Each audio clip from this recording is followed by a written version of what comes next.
Seal, I have a confession. You know those enemies that I only briefly mentioned in the first stage? I never actually went into detail and said that they were Pantheons, which are basically the mass-produced soldiers of Neo Arcadia. They're basic peacekeepers, and essentially, they're not nearly as strong as the normal Guardians, but they're cheap to produce and energy efficient, so they're just mass-produced, just overwhelm people. And now I'm going to have to shoehorn all that information somewhere else. My life. Oh, hi. I didn't see you there. Right, so today we're going to be starting the first, well, okay, maybe not first awesome mission, but, you know, the last mission had Aztec Falcon in it, and while the mission itself wasn't so bad, Aztec Falcon was terrible, so screw him. But nonetheless, today we get to destroy a train, so that sounds pretty awesome, right?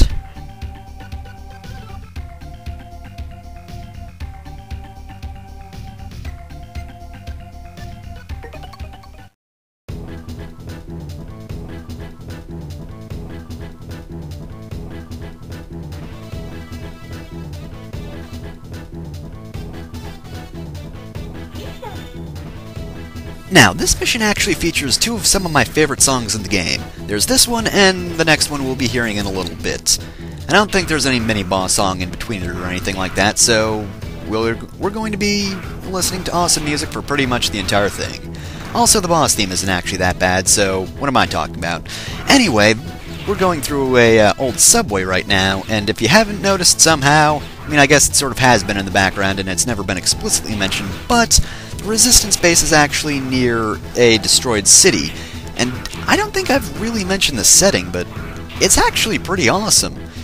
I mean, I guess if you don't like ruins or something, then I guess it'll be less cool, but come on. Basically, we're just in a hole in the ground in the middle of a city, and then there's just all this stuff around it, like there's that, you know, there's just those, I don't know, junkyard or something near the, retirement facility? Sorta looks like a junkyard. Sure as hell doesn't really have any theme other than just random trash and blocks. And then there's the desert directly to the left of it, and then there's this old destroyed subway. I think it's actually all pretty neat.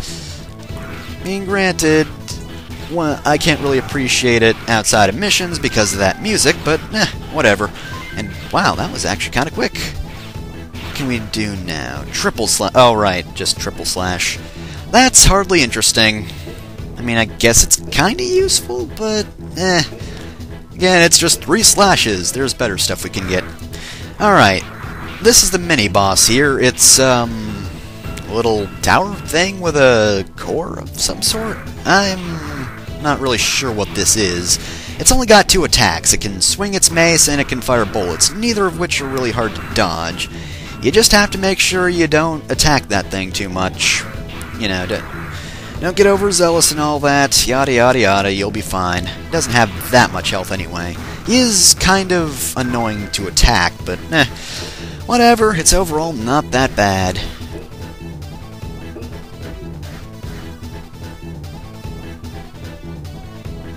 Alright, well, let's smash this thing up, piece by piece. Get to work, Zero.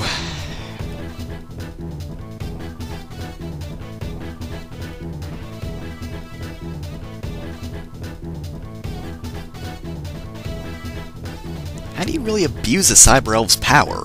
I mean, if you just use it, it dies, and, oh dear. Really, Seal? I hadn't noticed, given, you know, I'm the guy on the train. Well, anyway, this is where the mission gets awesome. We're on a train, and I love train stages for some weird reason. And oh look, these are some of the most annoying enemies in the game, so they actually get a special mention. I believe they're called, what was it? They should be, I believe they're Pantheon Warriors. There's a similar enemy in Mega Man 03 that it does a few different things, but anyway, yeah, that's not important right now. These guys are annoying because they take quite a few hits to defeat. They can sucker punch you, they can dash punch you, and also they can reflect bullets with their arms, so Z-Saber all the way, which is basically this game in a nutshell, really. Also, this game, or not this game, this train introduces 3 new enemies. There's the Spike Roller guy, those guys that shoot missiles, and of course the Warrior. All of which are kind of annoying except this guy, though he does take quite a few hits, so I guess he's a bit of a waste of time. These guys, though, they're annoying, especially in stages where there are many pits. Like that. Like right there, see that little gap between the train cars? I believe if you fall in there, you'll actually die in one hit, so be careful. If not, you'll just take damage, but I'm pretty sure you'll be killed unless you're on easy mode or ultimate mode or whatever. And here we are at the boss. Now after Aztec Falcon, this guy is pretty easy. This guy's the Pantheon Core, and he's got pretty much 2 attacks, unless of course you're playing on, or you have an A or S rank, in which case he will basically combine his attacks. He will always use 3 bursts of fire. I don't know if he always uses like a small burst, then a medium burst, then a large burst. I think he can do like small, then large. Yeah, like that, he did small, but he will always follow up with large. And, I believe he's doing his X attack, yep! Basically, if you're stuck on the other end of that thing, you can't hit him while he moves forward. But of course, while he moves forward, he can, of course, well, he can hit you much easier. And of course, those spikes in the ceiling are kind of bad, which, you know, I would generally think that, you know, getting crushed between spikes and a large piston thing would generally be pretty painful, but maybe you don't have much common sense, I don't know. Also, if you somehow have the charge shot by now, for either the Saber or the Buster, then that's actually pretty good because he's weak to electricity. And of course, given he's weak to electricity, you can actually take him out much easier, which is good because, well, he kind of has a lot of health. Not that much, though. You can take it out pretty easily. See? He's dead. And suddenly we're outside the train. Don't ask me how that happened, given teleportation really doesn't happen, like, outside of the tran servers in this game. That sort of technology just isn't available.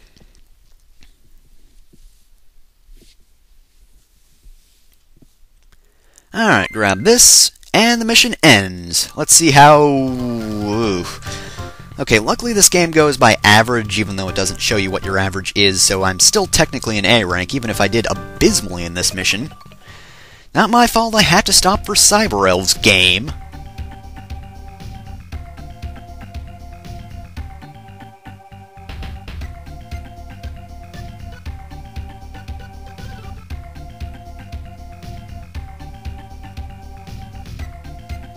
I think this is actually our first, well, not first. Well, it's our first big permanent elf. The kind of elf you have to feed twice. Let's see here. I believe it's actually the Hacker Elf, right? Yeah, we got all these guys. Pretty sure we've had them. Oh, hey, we got Gibber, which makes you climb ladders faster, and Buffer, which removes your knockback. And, oh, hey, we got our Lord and Savior, Beesus Christ. Or just Beezus, he prefers it that way, I guess.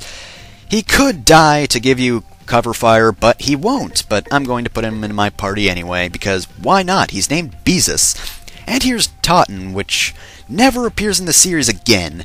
Now, that's a very vague description she has there, but basically she removes all the spikes from the game. Yes, all the spikes, so goodbye half the difficulty. Nevertheless, she is probably my favorite Cyber Elf design in this game. I don't know, I just think she looks kind of neat. Though she doesn't look anything like she does in her later incarnations, forms, whatever. Also, she never appears in the series again, if I didn't mention that. Probably because she's broken, but I don't know, they could have repurposed her for something, I don't know.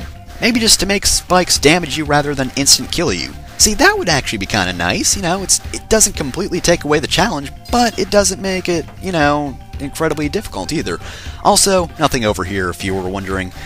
There's absolutely nothing over there, just a large void. It would all lead back to the resistance base anyway, so...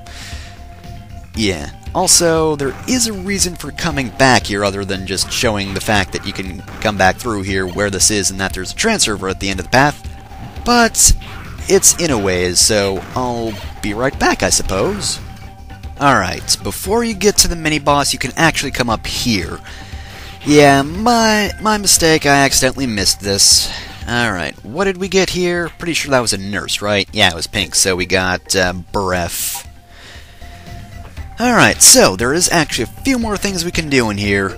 Oh, also, I didn't mention this during the mission, but the theme they use when we did the train section, that's either my favorite or second favorite song in this game. I'd also like to mention that the remix they use in the OST, I believe... Oh, hey, we can't go this way. I believe that remix is... Yeah, that's the one I really don't like. Basically, it's just a really slow version of the song that we heard that time, which is kind of lame given the reason that song is awesome is because it's so fast-paced. But seriously, the remix is like da da da da da da da da da da da da da da da. It's lame. It's very, very lame. Alright, please tell me we can access the trans server. Okay, good, the door's there. But we can't go there. Oh, he actually mentions the factory, which we're not going to be getting to for a few missions. But nonetheless, it's good to know. Well, not really that important to know. Anyway, before I quit, let's replace this bee with this bee, because how could I not use a bee named Beesus? Like, really, how could I not? I mean, come on, he is Beesus. Alright, anyway, that's that for now, and I'll see you next time for the next mission, wherein I believe we will do some really annoying things. Also, here's what happens when you use the escape unit.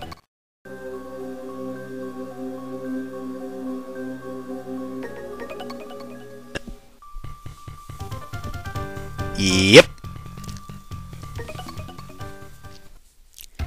And I believe this dialogue is the same every time, but I'm not sure. But yeah, you failed the mission. You're terrible. Be ashamed of yourself.